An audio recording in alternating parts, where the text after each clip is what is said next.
Hey, I'm Matt from Dry the River. I'm Scott, and you're watching Toasted.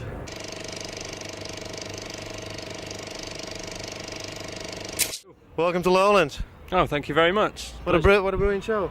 Yeah, it was a lot of fun, wasn't it? Yeah, it was great. Yeah, was it good for you too? Yeah, definitely, really enjoyed it, yeah. What happened to your knees, man? We got to take a shot at those people. Thanks very much. I specifically asked, don't get the green jeans in. The career's over now. Still, we're done.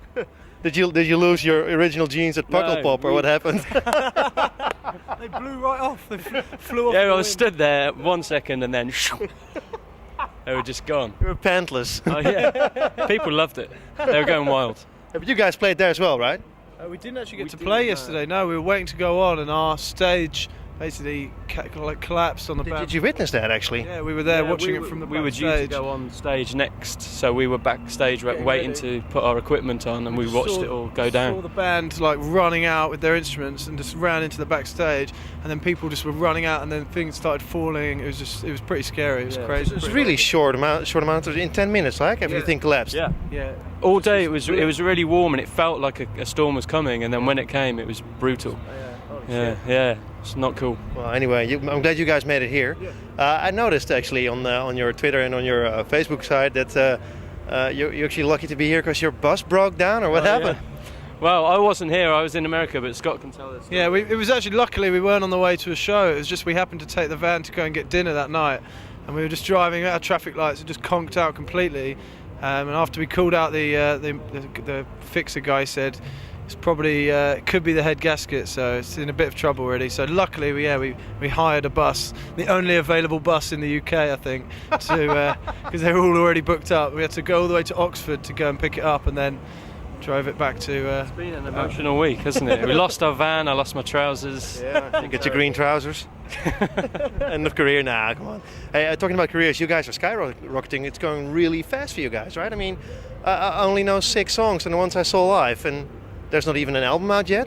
Not yet. I've just been over to mix the album, so to put the finishing touches to it, but that's still not going to come out until next year. So we've been amazed by how many people are coming to see us. We've only put out 2 singles, and even because you played at a smaller venue here, a smaller place, at the Charlie tent, and normally you have to really try and fill that, because we saw so many bands play there for 12 people who were half drunk, but it was totally packed. Yeah, I was really shocked actually. It was amazing that so many people came out. Because we don't always get that. We sometimes play shows where there is 10 or 15 people, and it seems like in a really short time. I mean, last year we were playing small venues, 50, 100 people around the UK, and now we're getting to come to Europe and play these huge festivals. It's just amazing. Isn't it going too fast actually? Wouldn't you like? No, we love it. We love it. We want more. Hey, what's about that Spotify session you guys did? Because that was recorded live, right? Yeah, it was recorded at one of our gigs in London at Bush Hall, and frantically mixed by our sound engineer that night to get it. I think it went up the next day, so he was there trying to quickly fix it all up and make it sound good. But yeah, that's kind of a reaction to us not having much music out. So I guess that's all you can listen to, but it seems to be working. Yeah, well, it goes really fast. So how do you explain that? I mean, is the vibe an internet thing, or is it? I think it's partly the internet. Yeah, we really like to try and use the internet to our advantage as much as we can. We use YouTube, and we're always putting up as many videos as we can, and with Twitter and stuff, just trying to make sure that everyone finds out. But I don't even really know how it's happened. It just seems to have. Yeah, we've just been sort of, because we're so busy playing shows all the time, so we don't really get to notice the actual reaction of the crowd until we come to a place like this and go out there and see so many people. So it's amazing. We just play as much as we can. That's all we can do. Until the record comes out. But you guys are also recording, right? Or recording? Finished recording already? We finished recording. We're just mixing and mastering the album now. Who produced the album again? It was Peter Katis. Exactly. How did you find him? Or how did he find you? Well, yeah, we kind of put a hit list together of producers we wanted to work with, and he was top of the list. So our record label gave him a call and sent him our songs. And he said, "Yeah, I'll do it." So it was an easy thing, but yeah, it's been amazing. So he was on top of your list, and he was the one you got. And we got him straight away. It was unbelievable. It was really exciting to find out that he was up for doing it, because we loved all the stuff that the other records that he's put out, the National and Interpol and things like that, and they all sounded amazing. So it was really, really exciting. And his studio is incredible. It's like this house, old wooden house in America, and you sort of live in there, and the studio's on the top floor. It's just it's much nicer than our house in London, so I wanted to stay there all year. But did you record stuff before? I mean, did you record it yourself or? Yeah, we'd made like one EP, like 5 songs that we recorded with a friend of ours, or like just mics in a room. Yeah, I know, but I mean an album or more songs than just like a couple. Not really. This is the first time we've done a full length, so It's mind blowing. it's exciting. Yeah, to say the least. Yeah, it's pretty.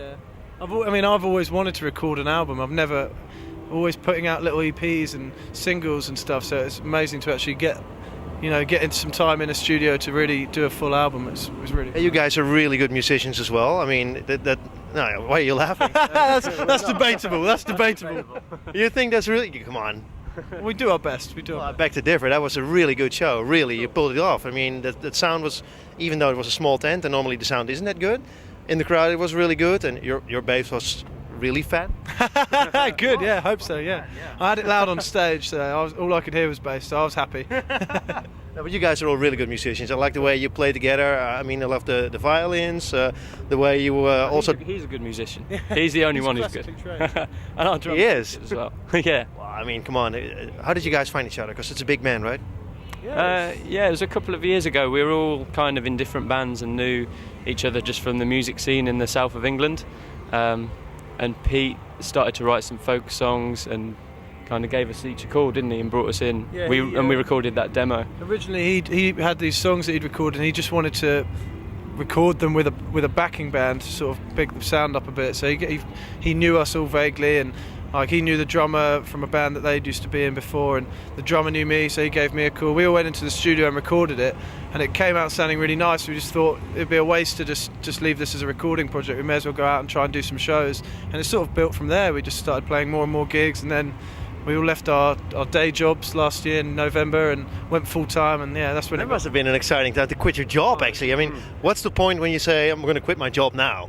I mean, not because you're just in a good band, there must be something going on. You just live somewhere.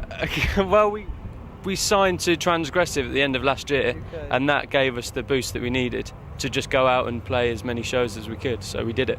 I mean, you don't get money straight away, right? I mean, it takes a time before you get actually a wage. So yeah, absolutely. We worked pretty hard at it. We toured the UK a lot in that first year, and we've still rent. Yeah, we had to tour a lot to make rent, so we just did as many shows as we could and made sure that we had enough to cover our bills every month. All 5 of us live in a 2-bedroom flat, so that's how we save money.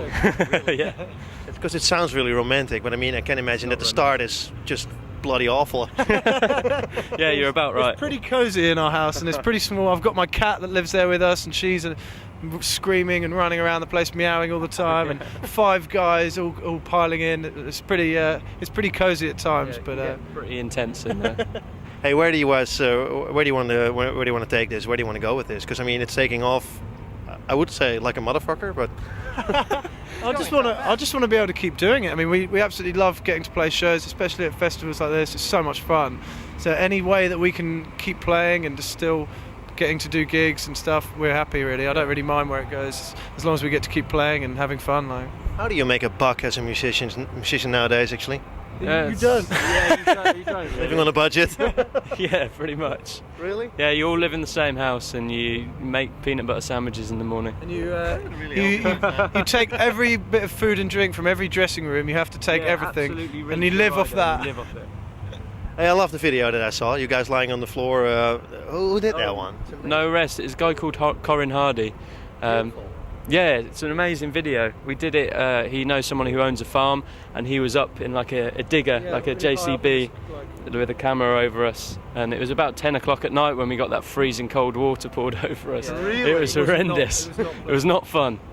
But yeah, we like the way it came out anyway. It looks good. It was really hard to sing while buckets of water are being thrown in your face. I was swallowing it. It was pretty hard work, but it looked really cool, and it was good fun while we were there. You guys already recorded the album. It's being, I think, post-produced maybe, or being mastered right now. What's the title going to be of the album? Oh, we don't actually know yet. Well, we've got some ideas kicking around. Full of ideas, but oh wait. You can't tell that? I can't tell you yet. Why not? We have one idea, but I shouldn't say it now in case it doesn't come out. And then we'll find another title. I mean, what's the problem? You'll get me fired from the band. I don't want that. I'm already wearing terrible trousers. Green Jeans. The title of their debut album, Green Jeans. Green Jeans. That's it. And how many songs are going to be in the album? We think 11 or 12. Not quite decided yet, but it's a long like that one. better than It's a long one. Really? Yeah, we want to make it. Most of the songs are sort of 5 minutes, so it comes together quite long. Yeah, hopefully people won't get bored. Well, they didn't today, definitely. Hey, so 12 songs. Did you guys write more than that? Actually, you probably did, right? A couple more, but we didn't write huge amounts. We didn't have like 30 songs to pick from. We were writing and recording straight away. So we recorded what, 13, I think so, 14 in total. So yeah. So it's not like you wrote 24 songs, you threw out 9 or 12. No, we're not that prolific at the moment. Too busy playing shows all the time to be able to have all this time to write music. So the songs that are on the album are just the songs that we play live every day, and a few little extra gems hidden in there. So for all our us ignorant people, why does it take so long for an album to be released? Put it online, whatever. It's because we're all such terrible musicians. It takes so long to record. It's already recorded. I don't really know. It's just going to be a while. I think it's coming out in January. We want to play more shows, make sure everyone has an idea who we are, and hopefully they get to see the live show before they get the album. There'll be another 1 or 2 releases before the album comes out, a single or an EP or something like that, towards the end of the year. People interested. Yeah. Hopefully. Hey, who did the artwork for the album? Is that already decided? Or? No, we haven't got the artwork. We still aren't even that far. Wow. And how does that work? I mean, do you guys like the video? We have some ideas actually, like the No Rest artwork. We're considering continuing that kind of theme. Yeah, the same artist who drew that. Yeah. The same artist who drew that is going to do. Hopefully, we're going to keep him to do all of the singles, and then eventually do the album as well. Because we really love all of his work. It's really cool. We have an idea of doing one giant piece that we take different bits from across the whole piece. How do you guys actually write? I mean, is it one guy or just a couple of guys who write the songs and then you work it out? Or? Yeah, usually Peter, our singer, comes up with a song idea on his own in his bedroom or something on his acoustic guitar, and he writes all of the lyrics as well, and then he'll sort of bring that to us, and oftentimes Matt will be the one who sort of arranges the backing harmonies, and then we just sort of write our own parts. We go down in our basement in the house, and Pete will show us a song, and we just come up with our parts to see how they work, and we just argue it out for about a day. And usually it's, with the things like the singing and the parts, it's just we've sort of got a formula now that I feel like, I always sort of go, I'm going to just sing a high third above, and just do that. Usually that works, and then Matt's go, okay, I'll do the fifth below. It just sort of falls into place quite easily, really, for us these days. I don't know how exactly it works, but it just seems to, we just argue it out until we come up with something that we're happy with. Yeah. Hey, I can imagine that you're playing smaller venues now. You're getting close contact with your fans, and you did today, definitely. I guess when you will play bigger shows, you'll lose that. Are you afraid of that, or do you think about it at all? I am a little bit afraid of that if it gets to that point. Imagine opening the O2 Arena or whatever. I mean, that would be weird, right? Yeah, that's definitely. It's going to happen for sure. Well, hopefully, yeah. I'm hopeful, but if it does, hopefully we'll be able to still keep the same energy that we have now, and because playing in small clubs and stuff, you always get a really sort of powerful energy from the crowd, and we always try and work that up and try and make sure that they can get into it the way we are. But I think in a big stage, still think we could probably try and do that as best we can. Yeah. We'll certainly give it a go. You wouldn't say no. No, we won't say no. Hey, do you guys read the stuff that people post on your Facebook side? Because there's funny stuff on there. Like, do you remember me? I was the dancing girl in front of the stage and whatever. And we talked, and then I saw you guys move to Pukkelpop, and I'm so glad you're back. Greetings from the dancing girl, or whatever. Scott reads it. I read all of it. I absolutely love it. I have it all sent through to my iPhone. And I read every single comment and Twitter and everything. I love reading it all. It's just sometimes it's funny, sometimes it's like weird, but it's always cool. I love reading it, and we always try and make sure we're posting on Facebook and Twitter as much as we can, so that people can. Just because we want people to see, how much fun we get to have. It is funny because if you go down to the older messages, it's like there were pictures of you guys lost on the Belgian toilet or something, like one door opening to 20 rooms, and I was like, yeah. What was that about? Well, it's just some of the crazy stuff that goes on tour, I That guess. was this week, wasn't it? Yeah. We stayed in a hotel where a door was it functioned as 2 doors. It blew our minds. we thought it worthy of Facebook, so we put it up there. Is it like, it reminds me of Spinal Tap. Do you guys know that movie? Oh, of course, very we well. love it. We love it. Is it already? I mean, is your tour life a little like it already? We try and make wish it it as was, yeah. much like Spinal Tap as possible. So exploding drummers. Yeah. Every time we had to try and find the stage, we always try and get lost and like, what is this? Rock and roll, rock and roll, rock and roll. All right, what holds the future, the near future for you guys? I mean, you're touring some more. The record will be only out in January, right? Yeah. Yeah, we're touring the rest of the year. We're going to be touring. More festivals to do this summer, and then we're doing a UK tour, and then some dates around Europe as well, I think, and then hopefully a few shows in the US because we really want to get out there and play some shows. But yeah, it's just relentless touring, constant touring from now till I think we get 1 week off in December, and then I guess we go from there. Yeah, the record will come out early next year, and hopefully more touring to back that up. So basically, I just want to be on the road. I never want to go back to our small house because You don't want to go home. yeah, it's too small. Sorry, Mom. If my mum lived in the house, it'd be an absolute nightmare. Well, you would have food. Yeah, that's true. That's gotta true. eat That well. Clothes and food. That's a good one. Yeah. More than one pair of jeans. Stop pointing them out. People surely can find all the information on your Facebook site, also on your own website. Yeah. Thanks so much for your time. Thank And you. I hope to see you guys soon. Cool. Thanks a lot.